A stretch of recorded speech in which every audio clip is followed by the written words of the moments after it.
Europe 1, il est 8h moins le quart, l'interview politique, l'interview vérité plutôt de la présidentielle. Thomas, vous recevez ce matin François Asselineau, candidat UPR, Union Populaire Républicaine, à la présidentielle. Bonjour François Asselineau. Bonjour. Bienvenue. Tiens, d'ailleurs, on dit Asselineau ou Asselineau? Non, Asselineau. Asselineau, voilà. Ça c'est clair. Vous avez 59 ans, François Asselineau. Quand il était enfant, François Mitterrand se rêvait, paraît-il, en pape ou en roi de France. Et vous? Non, moi je rêvais d'être ambassadeur de France au Japon. D'accord, vous êtes beaucoup allé au Japon, vous parlez d'ailleurs japonais couramment, je crois. Pas couramment, mais je parle un peu, oui. La politique, ça vous a pris quand? Ça vous a pris comment? Ça m'a pris après avoir passé 4 ans en cabinet ministériel dans les années 90 auprès du ministre du Commerce extérieur du gouvernement Balladur. Ça m'a permis d'accompagner, c'était sous la cohabitation, ça m'a permis d'accompagner François Mitterrand en Corée, au Kazakhstan. Et puis ensuite, j'ai été conseiller auprès du ministre des Affaires étrangères du gouvernement Juppé, Monsieur de Charette. Ça m'a permis d'accompagner notamment Jacques Chirac dans de très nombreux pays du monde et donc de voir au plus haut niveau de l'État quelles étaient les problématiques du gouvernement français de la France et de découvrir qu'en réalité les Français élisent des dirigeants qui n'ont plus les manettes. Alors, lors du débat à 11, il y a quelques jours, vous aviez dit, en accompagnant précisément François Mitterrand et Jacques Chirac, j'ai découvert que les dirigeants n'ont plus les manettes, les grandes décisions sont prises par la Commission européenne, par la BCE et par l'OTAN.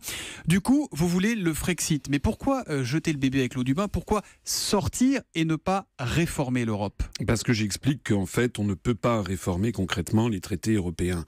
Bien sûr, on pourrait formellement le faire, ça n'est pas interdit. Mais pour réformer les traités européens, il faut avoir l'accord unanime des 27 autres États. Donc vous dites que c'est impossible? Il faut 28 gouvernements qui soient d'accord pour rouvrir les dossiers pour modifier des compromis qui ont 60 ans d'âge et au bénéfice des intérêts français, c'est-à-dire au détriment des intérêts des autres États. Et après, il faut les accords des 28 autres peuples. Il faut donc 56 accords unanimes. Ça ne peut pas fonctionner. On l'a vu. Regardez, comment s'appelle-t-il, Lionel Jospin en 1997.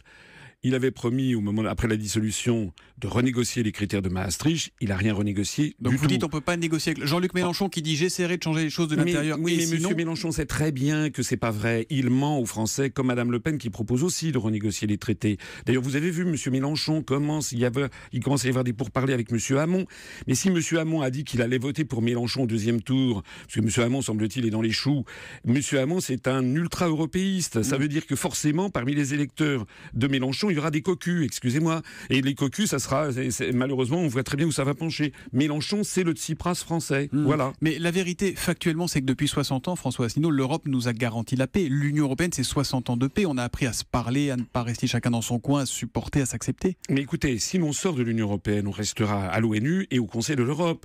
On aura 1000 moyens de parler avec nos partenaires. Et d'ailleurs, on restera dans 6650 traités. J'en avais parlé d'ailleurs ici même. Et vous aviez d'ailleurs l'une de vos consoeurs qui avait vérifié auprès du Quai d'Orsay si ce que je disais était vrai ou faux. Elle avait conclu que c'était vrai. C'est Géraldine Vossner dans Le Vrai Faux, et c'est exact. Et c'est exact, voilà. Donc, par ailleurs, l'idée selon laquelle ce seraient les directives sur le beurre de cacao, la taille des sièges de tracteurs de la Commission européenne qui aurait assuré la paix, ça fait partie de la propagande. Là, c'est une vision un petit peu caricaturale quand même. S'il y a eu la paix en Europe, excusez-moi de le souligner, c'est parce qu'il y avait l'équilibre de la terreur entre le pacte de Varsovie et l'OTAN. Et moi, actuellement, les risques de guerre, ils viennent d'où? Ils viennent pas de l'Allemagne qui est en plein déclin démographique. Les risques de guerre viennent des pays en très fort accroissement démographique et pauvres, c'est-à-dire les pays du Sud ou les pays du Moyen-Orient. Dans ces conditions, au lieu d'avoir une posture agressive vis-à-vis de ces pays, il faudrait développer ces pays, les aider à développer leur industrie pour qu'ils puissent d'ailleurs garder leur population chez eux et qu'ils accèdent à un niveau de vie qui fasse baisser les tensions. Alors, vous dites et vous répétez que vous êtes le candidat du Frexit. En revanche, vous ne sortez pas de Schengen. En tout cas, pas directement, parce que vous organisez un référendum sur le sujet. Pourquoi un référendum sur Schengen, qui est la libre circulation des personnes, et une sortie de l'Europe sans référendum? Parce que je considère que Schengen n'est pas essentiel. Ce qui est essentiel, c'est de récupérer notre souveraineté nationale, c'est-à-dire notre démocratie. Vous voyez d'ailleurs au passage que je dis exactement l'inverse de Mme Le Pen. Mme Le Pen, elle veut sortir de Schengen tout de suite, et en revanche, elle veut entamer des renégociations à la Saint-Glinglin sur l'Union européenne. D'ailleurs, elle a dit récemment qu'elle sortirait peut-être de l'euro après les élections italiennes de 2018. Tout ceci, ça va nous reporter de 3-4 ans. L'euro, vous avez un point commun avec l'euro, c'est que vous voulez sortir de l'euro, elle aussi, même si elle est de moins en moins claire sur le sujet. Non, mais c'est très compliqué d'abord. Oui, mais sauf que, attendez, laissez-moi aller au bout, sauf que les Français, eux, ont peur de la sortie de l'euro. Une majorité de Français ne veut pas sortir de l'euro. Pourquoi pas un référendum là-dessus, par exemple? Pourquoi donner la parole au peuple sur certaines questions et pas d'autres? Mais parce que mon programme, c'est de sortir de l'Union européenne, de l'euro. Et j'essaie d'expliquer pourquoi. Maintenant, c'est vous qui assurez que les Français ont peur. Moi, je n'en sais rien. On n'a jamais demandé aux Français. Ce sont des enquêtes d'opinion. Voilà, en l'occurrence. Les enquêtes d'opinion, ça vaut ce que ça vaut. C'est comme l'autre jour. L'autre jour, sur TF1, à 20h, on m'a envoyé dans les gencives paraît-il, un banquier de la City, français, qui, paraît-il, disait, c'était la prophétie de l'Apocalypse. Il s'appelle monsieur David Blanc. Vérification faite après l'émission, ce monsieur travaillait pour Juppé, il était dans l'équipe de Juppé 2017, ce qui n'a pas été dit sur TF1, et en plus de ça, il travaille pour une banque du Liechtenstein, LGT, qui a été impliquée dans des scandales. On va rester sur l'interview européenne, parce que là, c'est juste que nos auditeurs vont rien comprendre. Dans des scandales de fraude fiscale. D'accord, moi je vous citais juste un sondage qui est un IFOP Le Figaro qui dit que 28% seulement des Français souhaitent un retour au franc. Après on est d'accord, c'est un sondage, c'est une photographie, et de etc. toute façon, vous savez faire de la politique, ça n'est pas suivre les sondages nécessairement. Comment voulez-vous que les Français puissent légitimement penser qu'il faut sortir de l'euro si tous les médias, depuis des années, leur disent que ce serait l'apocalypse? Moi, je suis un Français comme les autres.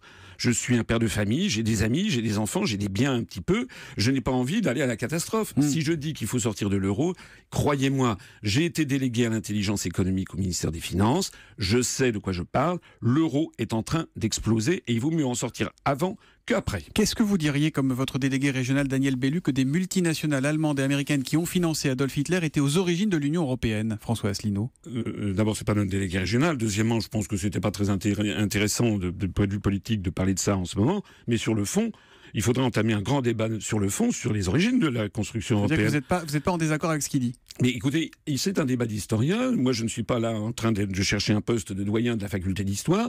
Mais il faut qu'il y ait un débat qui ait lieu sur les origines de la construction européenne. D'ailleurs, les auditeurs devraient aller se renseigner sur Financé par des multinationales allemandes et américaines qui ont financé Adolf Hitler. C'est là l'origine de l'Union européenne. Écoutez, Henry Ford, comment dirais-je, avait été reçu par Göring.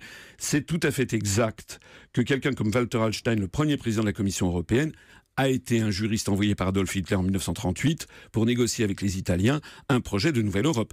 Mais ça fait partie... J'invite les auditeurs, par exemple, à aller se renseigner sur Walter Hallstein, sur notre site upr.fr ou bien sur Wikipédia. Sur votre site, on apprend aussi que la CIA a financé la construction européenne, selon vous? Non, pas selon moi. C'était le magazine Historia que j'ai sorti devant TF1 l'autre jour. Ça a fait... Vous aimez bien nous parler de TF1, mais là, vous êtes sur Europe 1 ce matin. Quelques questions concrètes sur votre programme, François Asselineau. Dans la France de François Asselineau, on roulera en taxi ou en Uber? Plutôt en taxi, parce que je suis contre la précarisation généralisée de toutes les sociétés, de toutes les professions réglementées. C'est d'ailleurs demandé par la Commission européenne. Les avocats, les notaires, les huissiers, les commissaires aux comptes, les experts comptables, les artisans taxis, les médecins, les pharmaciens, ils vont tous être ubérisés. C'est-à-dire qu'à horizon de 5 ans ou 10 ans, ils seront mis en concurrence avec des professions, les mêmes professions, mais des gens venus des pays de l'Est qui accepteront des salaires parfois 5 fois inférieurs. Est-ce que c'est vraiment ça qu'ils veulent? Si c'est ça qu'ils veulent, il faut qu'ils votent Macron ou Fillon, parce que c'est exactement la sauce à laquelle ils seront mangés. Dans la France de François Asselineau, est-ce qu'on ira faire ses courses le dimanche? Est-ce que les magasins seront ouverts?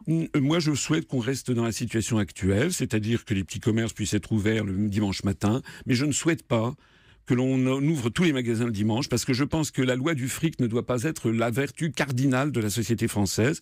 Les Français, ils ont un repos dominical, ça fait partie de notre identité, ça fait partie aussi du repos dominical nécessaire pour tout le monde. Moi, je ne suis pas favorable à la remise en cause de ça. J'ai une dernière question. Est-ce que vous connaissez ça, François Asselineau?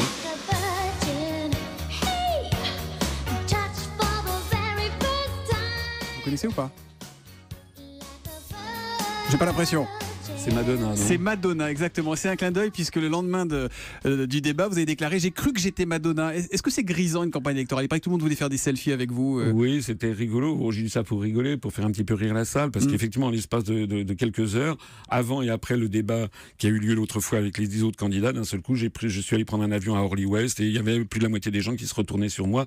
Grisant, je dirais pas grisant, je dirais que c'est un peu vertigineux, parce qu'on se dit effectivement qu'on risque de ne plus avoir de vie privée au passage. Si malgré tout vous ne gagnez pas, je sais qu'à Londres les bookmakers vous placent en 5e position, très loin devant Benoît Hamon. Si vous ne gagnez pas en cas de second tour Le Pen-Macron, ce qui est ce matin le plus probable avec toutes les précautions d'usage, vous soutiendrez qui entre Macron? Vous avez raison de souligner que les bookmakers me donnent en 5e position devant Benoît Hamon. Ah, vous n'aimez pas les sondages, mais vous aimez les bookmakers quand c'est favorable. Vous voteriez qui entre Macron et Le Pen? Non, c'est important parce que vous savez, il y a beaucoup de gens qui me voient et puis qui disent oui, mais j'hésite à voter pour vous parce que de toute façon vous ne serez pas au deuxième tour. Et je dis pourquoi?